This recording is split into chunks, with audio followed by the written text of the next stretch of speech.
ಆಕಾಶವಾಣಿ ಪ್ರದೇಶ ಸಮಾಚಾರ ಓದುತ್ತಿರುವವರು ಪೂಜಾ ಪ್ರಸಾದ್. ಮುಖ್ಯಾಂಶಗಳು.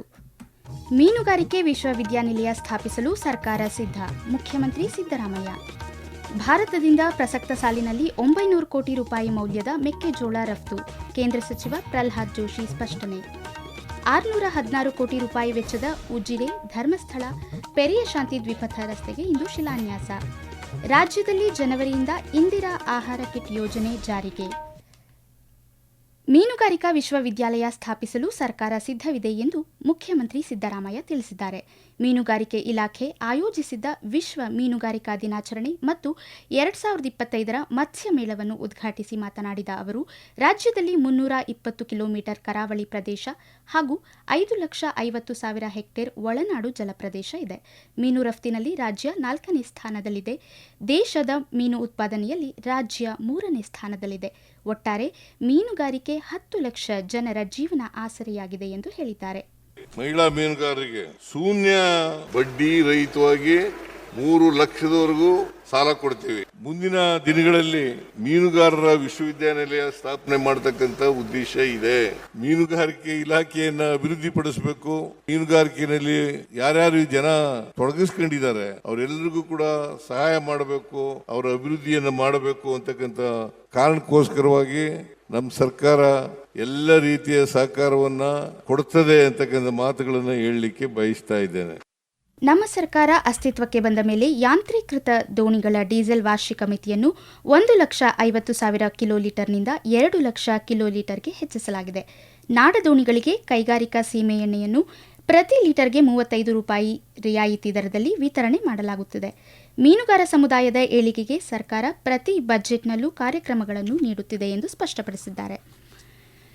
ಭಾರತ ಸರ್ಕಾರ ಈ ವರ್ಷ 900 ಕೋಟಿ ರೂಪಾಯಿ ಮೌಲ್ಯದ ಮೆಕ್ಕೆಜೋಳ ರಫ್ತು ಮಾಡಿದೆ.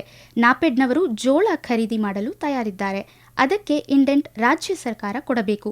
ಮುಖ್ಯಮಂತ್ರಿ ಸಿದ್ದರಾಮಯ್ಯ 70 ಲಕ್ಷ ಟನ್ ಮೆಕ್ಕೆಜೋಳ ಆಮದು ಮಾಡಿಕೊಳ್ಳಲಾಗಿದೆ ಎಂದು ಜನರ ದಾರಿ ತಪ್ಪಿಸುತ್ತಿದ್ದಾರೆ ಎಂದು ಕೇಂದ್ರ ಸಚಿವ ಪ್ರಲ್ಹಾದ್ ಜೋಶಿ ಹೇಳಿದ್ದಾರೆ.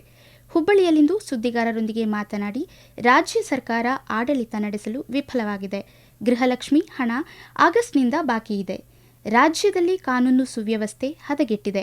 ಬೆಂಗಳೂರಿನಲ್ಲಿ ಹಾಡ ಹಗಲೇ ದರೋಡೆಯಾಗುತ್ತಿದೆ. ಸರ್ಕಾರಕ್ಕೆ ಆಡಳಿತದ ಮೇಲೆ ಗಮನ ಕಡಿಮೆಯಾಗಿದೆ. ಪೊಲೀಸ್ ಇಲಾಖೆಯಲ್ಲಿ ಭ್ರಷ್ಟಾಚಾರ ಮಿತಿ ಮೀರಿದೆ ಎಂದು ಅವರು ಆರೋಪಿಸಿದರು. ಈ ಸರ್ತಿ ಸುಮಾರು 900 ಕೋಟಿ ರೂಪಾಯಿದಷ್ಟು ಎಕ್ಸ್ಪೋರ್ಟ್ ಮಾಡಿದ್ವಿ ನಾವು. ನಾಫೆಡ್ದವ್ರು ಖರೀದಿ ಮಾಡ್ಲಿಕ್ಕೂ ತಯಾರಿದ್ದಾರೆ. ನೀವು ಅವ್ರಿಗೆ ಇಂಡೆಂಟ್ ಪ್ಲೇಸ್ ಮಾಡಿಸ್ಬೇಕಲ್ಲ. ನಾಫೆಡ್ NCCF ಇಂಡೆಂಟ್ ಕೊಟ್ರೆ ನಾವು ಪ್ರೊಕ್ಯೂರ್ ಮಾಡ್ಲಿಕ್ಕೆ ಹೇಳಿವಿ. ಆಲ್ರೆಡಿ ಬಹಳ ದೊಡ್ಡ ಮಾತಾಡ್ತಾರೆ ಗೃಹಲಕ್ಷ್ಮಿ. ಮತ್ತೆ ಕೇಳಿದ್ರೆ ನಾವು ತಿಂಗಳ ಕೊಡ್ತೀವಿ ಅಂತ ಹೇಳಿದ್ವಿ ಅಂತ ಆಗಸ್ಟ್ ತಿಂಗಳದ್ದು ಹಾಕಿಲ್ಲ. ಇನ್ನು ಪ್ಲಸ್ ಸುಳ್ಳು ಹೇಳೋದು 70 ಲಕ್ಷ ಟನ್ ಮಾಡ್ಯಾರ, 80 ಲಕ್ಷ ಟನ್ ಮಾಡ್ಯಾರ. ಸಿದ್ದರಾಮಯ್ಯನವರು ಇಂಥ ಸುಳ್ಳು ಹೇಳ್ಕೊತಾರೆ. ದಕ್ಷಿಣ ಕನ್ನಡ ಜಿಲ್ಲೆಯ ಉಜಿರೆ, ಧರ್ಮಸ್ಥಳ, ಪೆರಿಯ ಶಾಂತಿ ರಸ್ತೆ 616 ಕೋಟಿ ರೂಪಾಯಿ ವೆಚ್ಚದಲ್ಲಿ ಅಭಿವೃದ್ಧಿ ಹೊಂದಲಿದ್ದು, ಇಂದು ರಾಜ್ಯಸಭಾ ಸದಸ್ಯ ಡಾ ಡಿ ವೀರೇಂದ್ರ ಹೆಗಡೆ ಶಿಲಾನ್ಯಾಸ ನೆರವೇರಿಸಿದರು.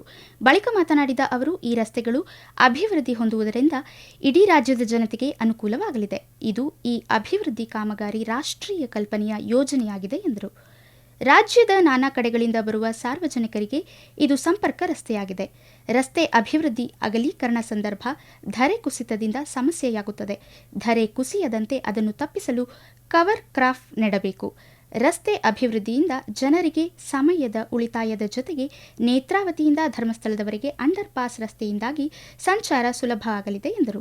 ದಕ್ಷಿಣ ಕನ್ನಡ ಸಂಸದ ಕ್ಯಾಪ್ಟನ್ ಬ್ರಿಜೇಶ್ ಚೌಟಾ ಮಾತನಾಡಿ, ಮಂಗಳೂರು ಬೆಂಗಳೂರು ರಾಷ್ಟ್ರೀಯ ಹೆದ್ದಾರಿ ಶಿರಾಡಿ ಘಾಟ್ ಭಾಗದಲ್ಲಿ ಹೆದ್ದಾರಿ ರೈಲ್ವೆ ಸುರಂಗ ಮಾರ್ಗಕ್ಕೆ ಸಂಬಂಧಿಸಿ ಕೇಂದ್ರ ಹೆದ್ದಾರಿ ಇಲಾಖೆ ಸಚಿವ ನಿತಿನ್ ಗಡ್ಕರಿಯವರು ಒಪ್ಪಿಗೆ ಸೂಚಿಸಿದ್ದಾರೆ.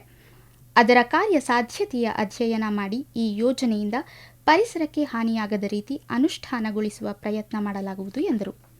ಮಂಗಳೂರು ವಿಶ್ವವಿದ್ಯಾಲಯದಲ್ಲಿ ಡಿಸೆಂಬರ್ 3ರಂದು ಬ್ರಹ್ಮಶ್ರೀ ನಾರಾಯಣಗುರು ಮತ್ತು ಮಹಾತ್ಮ ಗಾಂಧಿ ಐತಿಹಾಸಿಕ ಸಂವಾದ ಶತಮಾನೋತ್ಸವ ಕಾರ್ಯಕ್ರಮ ನಡೆಯಲಿದ್ದು, ಮುಖ್ಯಮಂತ್ರಿ ಸಿದ್ದರಾಮಯ್ಯ ಆಗಮಿಸಲಿದ್ದಾರೆ ಎಂದು ವಿಧಾನ ಪರಿಷತ್ ಸದಸ್ಯ ಬಿಕೆ ಹರಿಪ್ರಸಾದ್ ತಿಳಿಸಿದ್ದಾರೆ. ಮತಕಳ್ಳತನ ವಿರುದ್ಧ ಕಾಂಗ್ರೆಸ್ ದೇಶಾದ್ಯಂತ 5 ಕೋಟಿ ಸಹಿ ಸಂಗ್ರಹ ನಡೆಸುತ್ತಿದ್ದು, ರಾಜ್ಯದಲ್ಲಿ 1,24,00,000 ಸಹಿ ಸಂಗ್ರಹಿಸಿ ರವಾನಿಸಲಾಗಿದೆ. 5 ಕೋಟಿ ಸಹಿಯನ್ನು ರಾಷ್ಟ್ರಪತಿಗೆ ಸಲ್ಲಿಸಲಾಗುವುದು. ಡಿಸೆಂಬರ್ 14ರಂದು ನವದೆಹಲಿಯ ರಾಮಲೀಲಾ ಮೈದಾನದಲ್ಲಿ ಮತಕಳ್ಳತನ ವಿರುದ್ಧ ಬೃಹತ್ ಪ್ರತಿಭಟನೆ ಆಯೋಜಿಸಲಾಗಿದೆ. ಮತಕಳ್ಳತನ ವಿಚಾರದಲ್ಲಿ ಚುನಾವಣಾ ಆಯೋಗ ತಪ್ಪು ಮಾಡಿದೆ ಎಂದು ಅವರು ಹೇಳಿದ್ದಾರೆ. ಪ್ರದೇಶ ಸಮಾಚಾರ ಕೇಳುತ್ತಿದ್ದೀರಿ.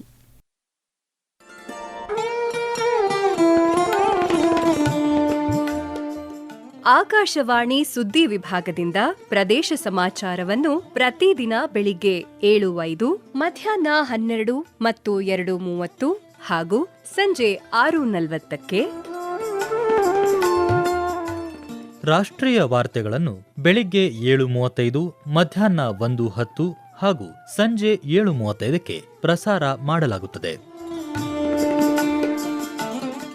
ಈ ಎಲ್ಲಾ ವಾರ್ತೆಗಳನ್ನು ನಮ್ಮ ಯೂಟ್ಯೂಬ್ ಖಾತೆ ಆಕಾಶವಾಣಿ ನ್ಯೂಸ್ ಕನ್ನಡ, ಫೇಸ್ಬುಕ್ ಖಾತೆ ಆಕಾಶವಾಣಿ ವಾರ್ತೆ ಕನ್ನಡ ಇದರಲ್ಲಿ ಆಲಿಸಬಹುದು. ನಿಖರ ಮತ್ತು ವಿಶ್ವಾಸಾರ್ಹ ಸುದ್ದಿಗಳಿಗಾಗಿ ಕೇಳಿ ಆಕಾಶವಾಣಿ ವಾರ್ತೆ.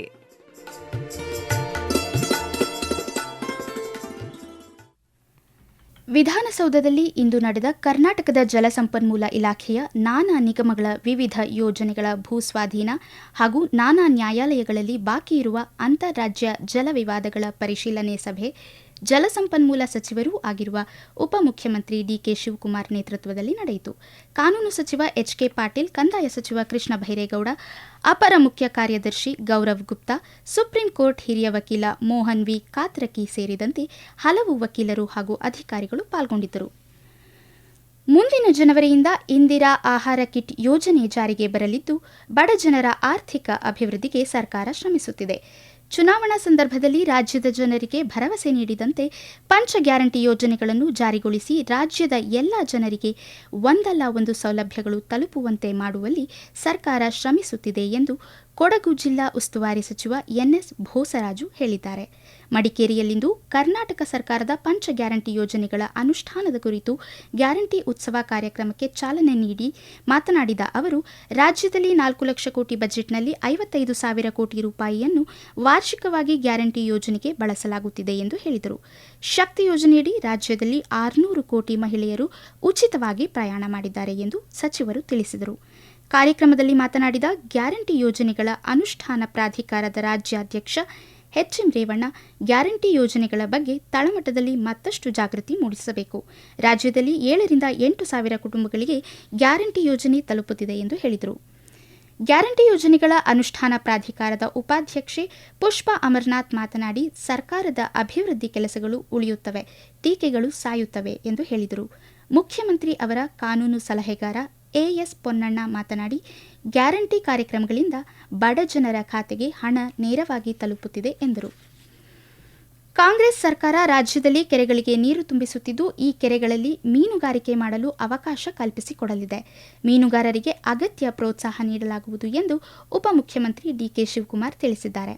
ಹೆಬ್ಬಾಳದ ಪಶುವೈದ್ಯಕೀಯ ಮಹಾವಿದ್ಯಾಲಯದ ಆವರಣದಲ್ಲಿ ಇಂದು ನಡೆದ ವಿಶ್ವ ಮೀನುಗಾರಿಕೆ ದಿನಾಚರಣೆ ಹಾಗೂ ಮತ್ಸ್ಯ ಮೇಳದಲ್ಲಿ ಮಾತನಾಡಿದ ಅವರು, ಮುಂದಿನ ದಿನಗಳಲ್ಲಿ ಕರಾವಳಿ ಭಾಗಕ್ಕೆ ಪ್ರತ್ಯೇಕ ಪ್ರವಾಸೋದ್ಯಮ ನೀತಿ ರೂಪಿಸಲಾಗುವುದು. ಮೀನುಗಾರಿಕೆಗೆ ಉತ್ತೇಜನ ನೀಡಲು ಕಾರ್ಯಕ್ರಮ ರೂಪಿಸಲಾಗುವುದು ಎಂದು ತಿಳಿಸಿದರು. ಗದಗ ಜಿಲ್ಲೆಯ ಹುಲಕೋಟಿ ಗ್ರಾಮದ ಕೆಎಚ್ ಪಾಟೀಲ ಕೃಷಿ ವಿಜ್ಞಾನ ಕೇಂದ್ರದ ವತಿಯಿಂದ ಗದಗ ತಾಲೂಕಿನ ನಾಗಾವಿ ಗ್ರಾಮದ ಗೋವಿಂದರೆಡ್ಡಿ ಭರಮಗೌಡ್ರ ಇವರ ಹೊಲದಲ್ಲಿ ಭೀಮಾ ಸೂಪರ್ ಈರುಳ್ಳಿ ತಳಿಯ ಕ್ಷೇತ್ರೋತ್ಸವ ಜರುಗಿತು. ಕೃಷಿ ವಿಜ್ಞಾನಿ ಹೇಮಾವತಿ ಹಿರೇಗೌಡರ ಮಾತನಾಡಿ, ಭೀಮಾ ಸೂಪರ್ ತಳಿಯು ಸುಧಾರಿತ ಈರುಳ್ಳಿ ತಳಿಯಾಗಿದ್ದು, ಇದು ಈರುಳ್ಳಿ ಮತ್ತು ಬೆಳ್ಳುಳ್ಳಿ ನಿರ್ದೇಶನಾಲಯ ಪುಣೆಯಿಂದ ಬಿಡುಗಡೆಯಾಗಿದ್ದು, ಎಲೆಗಳಿಗೆ ಬರುವ ನೇರಳೆ ಚುಕ್ಕೆ ರೋಗವನ್ನು ತಡೆದುಕೊಳ್ಳುವ ಶಕ್ತಿ ಹೊಂದಿದೆ. ನೀರಾವರಿಯಲ್ಲಿ ಪ್ರತಿ ಎಕರೆಗೆ 190 ಕ್ವಿಂಟಲ್ನಷ್ಟು ಇಳುವರಿ ಕೊಡುವ ಸಾಮರ್ಥ್ಯ ಇದೆ ಎಂದು ತಿಳಿಸಿದರು. ವಿಜ್ಞಾನಿಗಳಾದ ಎನ್ಎಸ್ ಬಂಡಿ, ಎಸ್ಕೆ ಮುದ್ಲಾಪುರ ಅವರು ಈರುಳ್ಳಿ ಬೆಳೆಗೆ ಬರುವ ಪ್ರಮುಖ ಕೀಟ ಮತ್ತು ರೋಗಗಳ ನಿರ್ವಹಣಾ ಕ್ರಮಗಳ ಕುರಿತು ಮಾಹಿತಿ ನೀಡಿದರು. ಕೊನೆಯಲ್ಲಿ ಮತ್ತೊಮ್ಮೆ ಮುಖ್ಯಾಂಶಗಳು. ಮೀನುಗಾರಿಕೆ ವಿಶ್ವವಿದ್ಯಾನಿಲಯ ಸ್ಥಾಪಿಸಲು ಸರ್ಕಾರ ಸಿದ್ಧ, ಮುಖ್ಯಮಂತ್ರಿ ಸಿದ್ದರಾಮಯ್ಯ. ಭಾರತದಿಂದ ಪ್ರಸಕ್ತ ಸಾಲಿನಲ್ಲಿ 900 ಕೋಟಿ ರೂಪಾಯಿ ಮೌಲ್ಯದ ಮೆಕ್ಕೆಜೋಳ ರಫ್ತು, ಕೇಂದ್ರ ಸಚಿವ ಪ್ರಹ್ಲಾದ್ ಜೋಶಿ ಸ್ಪಷ್ಟನೆ. 616 ಕೋಟಿ ರೂಪಾಯಿ ವೆಚ್ಚದ ಉಜಿರೆ ಧರ್ಮಸ್ಥಳ ಪೆರೆಯ ಶಾಂತಿ ದ್ವಿಪಥ ರಸ್ತೆಗೆ ಇಂದು ಶಿಲಾನ್ಯಾಸ. ರಾಜ್ಯದಲ್ಲಿ ಜನವರಿಯಿಂದ ಇಂದಿರಾ ಆಹಾರ ಕಿಟ್ ಯೋಜನೆ ಜಾರಿಗೆ. ಇಲ್ಲಿಗೆ ಪ್ರದೇಶ ಸಮಾಚಾರ ಮುಕ್ತಾಯವಾಯಿತು. ನಮ್ಮ ಮುಂದಿನ ವಾರ್ತಾ ಪ್ರಸಾರ 7 ಗಂಟೆ 35 ನಿಮಿಷಕ್ಕೆ.